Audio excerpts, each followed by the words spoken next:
Yeah, I did. I'm booked on the Daily Show for Wednesday. I'm expecting every time I look at my emails to be bumped. I'm sure it's going to happen, but I've brought only my unfunny material for this evening, sadly. So you'll have to wait for Wednesday for the real yucks. So for the next 30, 40 minutes, I want to introduce some of my favorite ideas in my new book, Crazy Like Us.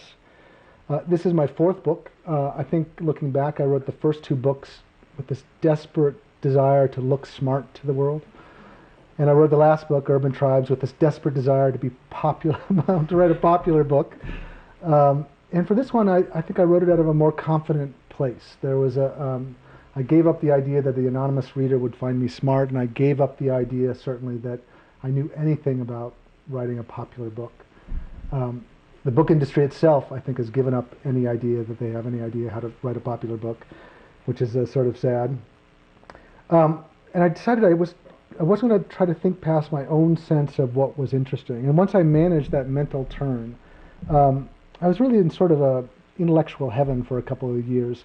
This field of cross-cultural psychiatry, this area where they study how different conceptions of the mind in different cultures affect and shape human experience, is really a goldmine of remarkable ideas. And it took me around the world twice, and it took me into the presence of some of the most amazing psychiatrists and anthropologists and the most remarkable thinkers that I've met. And, by the way, we have a special guest tonight who I'll introduce at the end of a talk. You'll meet one of those people tonight.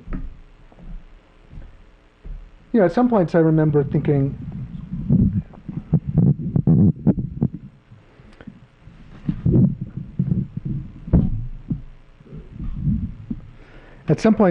during the research of this book, I really had to sort of keep my mouth from literally dropping open at the things that I found and things I was told.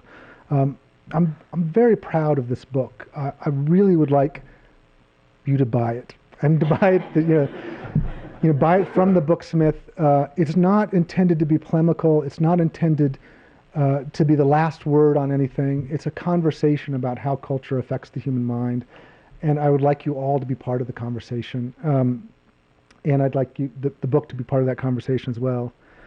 I dislike polemical books, especially if their arguments stay in the clouds, in the area of ideas and in sweeping statements and generalities. It sort of leaves me cold as a reader. I'm a magazine writer by training, and I like the grounded story. So I had this notion for this book, but it remained to be seen when I started it, whether I could bring it down into stories, into the stories of people and the researchers, so that the ideas could be carried not by general arguments, but by little stories. And I'll tell you the first moment when I realized I had a book.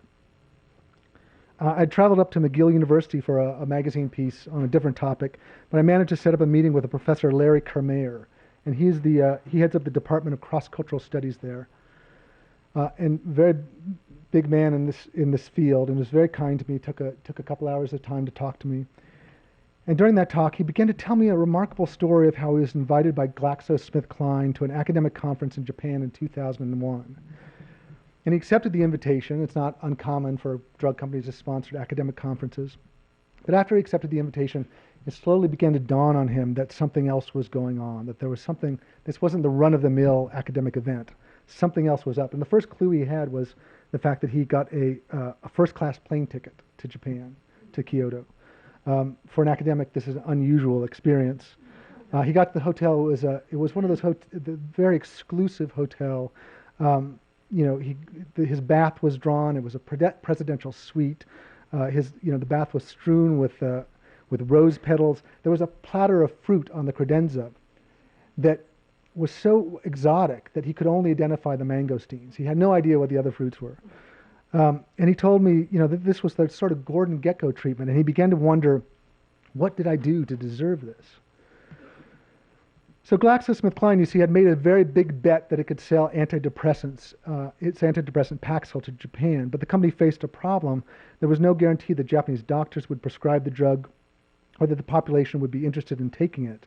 The country did have a clinical diagnosis of depression, but it was much different than our notion of depression. It was considered a rare mental illness and considered extremely severe, something along the lines of how we think of schizophrenia.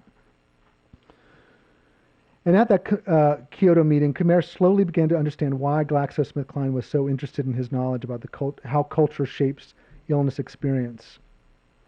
To make Paxil a hit in Japan, it would not be enough to corner the small market on those diagnosed with endogenous depression.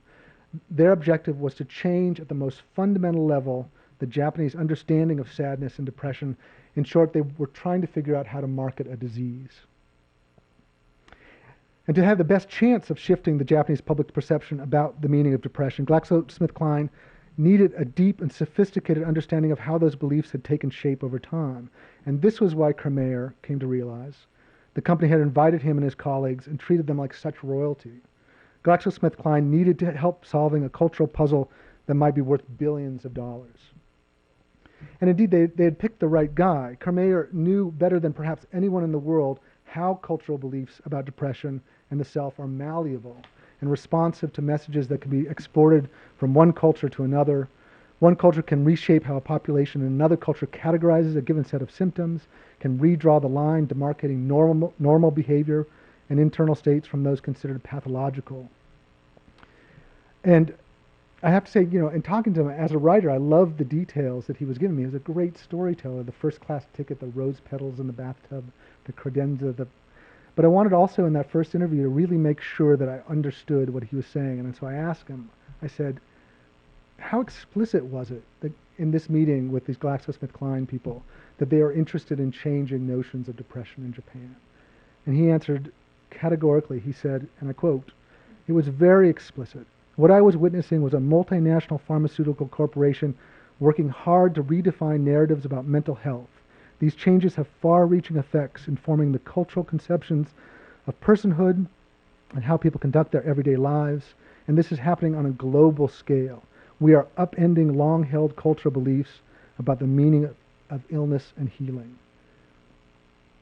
And at that moment, I quite literally got the chills up my spine, and partly because of the thing that he was telling me seemed so remarkable, and partly because I knew I could write a book about this topic, that it seemed, if I could be one of the first people out with this story to trace these cultural trends, to show how this happens over time, that this would be a book worth writing, spending 2 years writing, and a book worth getting up in front of people and talking about.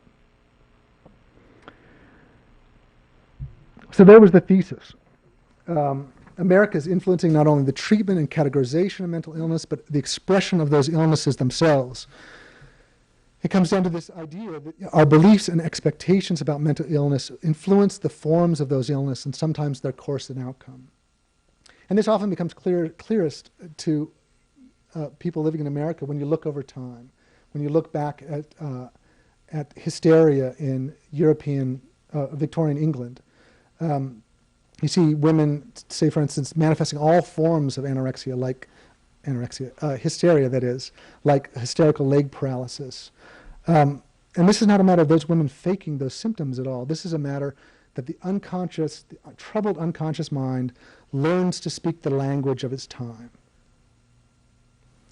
That it looks to culture in this very subtle way. The signals are not always obvious, but it looks to culture to understand how to express its distress. And there's a language in every culture and every time that has a symptom pool, a set of symptoms that allows the person to express that distress, and it changes over time. So I didn't want to write a book just about Glaxo in Japan, and I began to look for a handful of other examples to illustrate this idea. And very early on, I modeled the book after another book that I very much liked. And you get a free glass of wine if you could think of the book as I describe it to you. It was one really interesting counterintuitive idea, and then 4 long chapters, long essay chapters to describe it. And that's really not a fair description because there's not enough to... Botany of Desire, free glass of wine. Yes, it was Botany of Desire, which I thought was a very enjoyable book to read. And I loved the way those long chapters allowed Michael Pollan to sort of go in and out of these ideas and look for different expressions and ideas. And I happen to know, it was written by Michael Pollan, of course, but you may not know that it was edited by a friend of mine named Paul Tuff. So I got to see a little bit of the creation of that book. So I went looking for those other ideas. And once you're inside a given scientific discipline, it's very easy to follow the trail. Everyone knows who the big players are. So very early on, I found a researcher who was prominent in this field named Sing Lee, who followed the rise of anorexia in Hong Kong.